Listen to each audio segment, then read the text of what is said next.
Election की तारीखें बहुत ही नज़दीक आ गई हैं। ऐसे में आज इसी पर चर्चा करने के लिए हमारे साथ मौजूद है सुधा आचार्य जी, जो कि राजस्थान बीकानेर से पार्षद है। तो चलिए जानते हैं उनसे कि आखिर हरियाणा का माहौल क्या कहता है कि इस बार जो रुख है वो किसकी ओर ज़्यादा है। सुधा जी, स्वागत है आपका हमारे चैनल द फ्रीडम। धन्यवाद जी। तो जैसा कि हरियाणा में सर्वे लगातार द फ्रीडम न्यूज़ का जारी है, ऐसे में क्या लगता है आपको कि हरियाणा का जो रुख है किस तरफ ज़्यादा है? No doubt Bharatiya Janata party की तरफ ज़्यादा है रुख तो, क्योंकि जो हम देख रहे हैं लोगों के अंदर उत्साह है, जो हमारी योजनाएं धरातल पे उतरी है उनका लाभ मिला है, इस दृष्टिकोण से देख रहे हैं तो लोगों का रुझान बट नेचुरल है इधर ही आ रहा है। लेकिन एक और वहीं पर बीजेपी को विपक्ष की भी कड़ी टक्कर मिल रही है और ऐसे में कहीं ना कहीं बीजेपी पर हिंदू मुस्लिम करवाने के भी आरोप लगाए जाते हैं। आपके इस दो प्रश्न हैं कि बीजेपी को टक्कर मिल रही है। अरे वो चुनाव ही क्या जिसमें टक्कर ना हो, लेकिन कोई नहीं है टक्कर में, क्यों पड़े हो चक्कर में। सभी पार्टियों को कह देती हूँ, भाजपा जो है वही एक ऐसी पार्टी है जो राष्ट्रवादी पार्टी है। आप हिंदू मुस्लिम की बात मत करिए। जितनी योजनाएं मोदी जी की है, क्या वो हिंदू मुस्लिम देख करके उनको लाभ परिलाभ दे रही है? क्या कदापि नहीं। जितने हमारी योजनाएं हैं, जितने हम उनको लाभ देते हैं, जितने हम बिना पर्ची खर्ची जो नौकरियां दे रहे हैं, क्या हमने कभी किसी से पूछा है कि आपकी जाति क्या है? हिंदू मुस्लिम का देखिए, कांग्रेस है ना, कैंसर और कांग्रेस और कोरोना, इनकी तीनों की एक ही राशि है। इनका काम है किसी न किसी प्रकार से समाज के अंदर वायरस को फैलाना। यदि ये इस तरह के वायरस नहीं फैलाएंगे तो इनकी रोटियां कैसे सीखेगी? इसलिए ये समाज के अंदर ये कहती हैं कि हम जातिवाद फैलाते हैं, जबकि जातिगत गणना करने का तो ये कह रहे हैं। हम कहाँ कह रहे हैं? हम तो बिना किसी को जाति पूछे समस्त भारतीय नागरिकों को खुले मन से, खुले दिल से सभी योजनाओं का लाभ दिलवा रहे हैं। तो अब आप बताइए, जातिगत गणना करवाने वाले हैं वो जातिगत बात कर रहे हैं या हम कर रहे हैं? उत्तर आपके सामने। अयोध्या में अभी जैसे कि हमने देखा कि अभी हाल फिलहाल में क्या हुआ, और ऐसे में कई लोगों का ऐसा कहना है कि राम मंदिर बनाने से कोई फ़ायदा नहीं और हम मंदिर के पक्ष में तो है ही नहीं। तो क्या कहेंगे आप? पहली बात तो कौन कह रहा है कि हम मंदिर के पक्ष में नहीं हैं?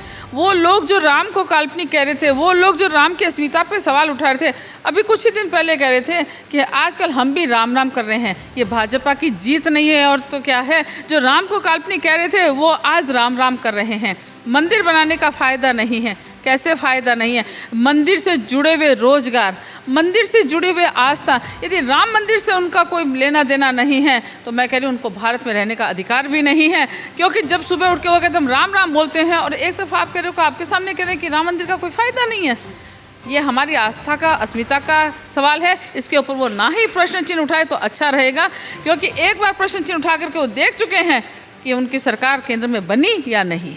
वहीं पर अगर हम विपक्ष की बात करें तो हिमाचल में भी उन्होंने बहुत बड़े बड़े वादे किए थे महिलाओं को कि 1000 रुपये आते ही सरकार, जैसे ही कांग्रेस की सरकार आएगी तो हम 1000 रुपये देंगे।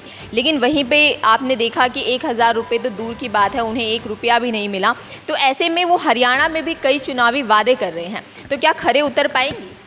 आप सिर्फ हरियाणा और हिमाचल का ही तुलना कर रहे हो। मैं कह रही हूँ आप केरल की देख लीजिए, आप हमारे राजस्थान की देख लीजिए ना। वो कहते कि आपके 1 2 3 4 5 6 7 8 9 10 गिनोगे, किसानों के कर्जे माफ़ हो जाएंगे। आप ये काम करोगे, खटाखट खटाखट आपके खाते में पैसे आ जाएंगे। कौन से खटाखट पैसे आए? कौन से किसी को लाभ मिला? ये सिर्फ चुनावी वादे करती हैं। ये वो लोग हैं जो अपने मतलब के लिए जब देखेंगे चर्च में जाएंगे तो क्रॉस पहन लेंगे, मंदिर में आएंगे तो मत्था टेक लेंगे और दूसरी जगह जाएंगे तो जाली की टोपी पहन लेंगे। ये अपने मतलब के लिए कुछ भी कर सकते हैं। तो झूठ बोलना इनके लिए तो बहुत आसान बात है। लेकिन भाजपा की कथनी और करनी में कभी अंतर नहीं है। भाजपा वही कहती है जो करती है, क्योंकि भाजपा घोषणा पत्र नहीं लाती, भाजपा संकल्प पत्र लाती है जिसको हम कर सकते हैं।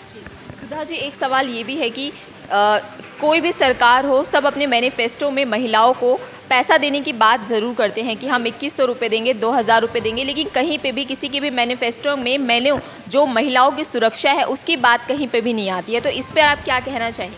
अरे पत्रकार महोदया, जितनी योजनाएं हैं मोदी जी की, उनमें कहीं ना कहीं महिला ही तो है। आप महिला को आर्थिक सुरक्षा दे रहे हैं, उनको स्वावलंबी बना रहे हैं, आप लखपति दीदियाँ बना रहे हैं, आप सुकन्या समृद्धि में खाता खुलवा रहे हैं, आप उज्ज्वला गैस दे रहे हैं। आप महिलाओं को सब कुछ करने के लिए तत्पर कर रहे हैं।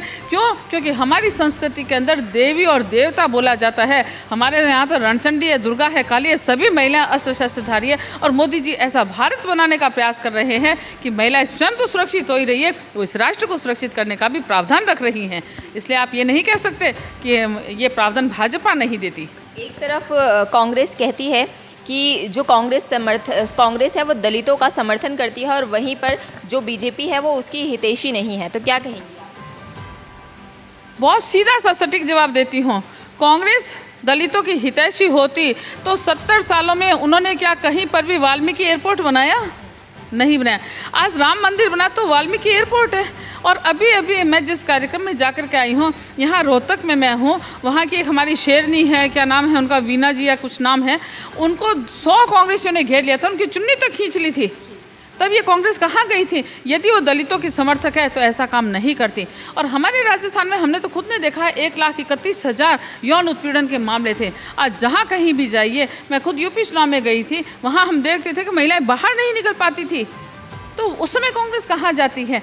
हम वो सरकार बनाते हैं, हमारी मैनिफेस्टो में केंद्र बिंदु में महिला है और वो राष्ट्र की सुरक्षा के साथ साथ स्वयं की सुरक्षा करने का प्रावधान रखती है। ऐसी योजनाएं हम लेकर के आते हैं। क्या लगता है इस बार हरियाणा की जो जनता है वो बीजेपी के किन मुद्दों को ज़्यादा महत्व देगी और उसी लिए कमल का बटन दबाएगी? देखिए, कमल का बटन अर्थ युग है, लक्ष्मी जी कमल पर विराजित है।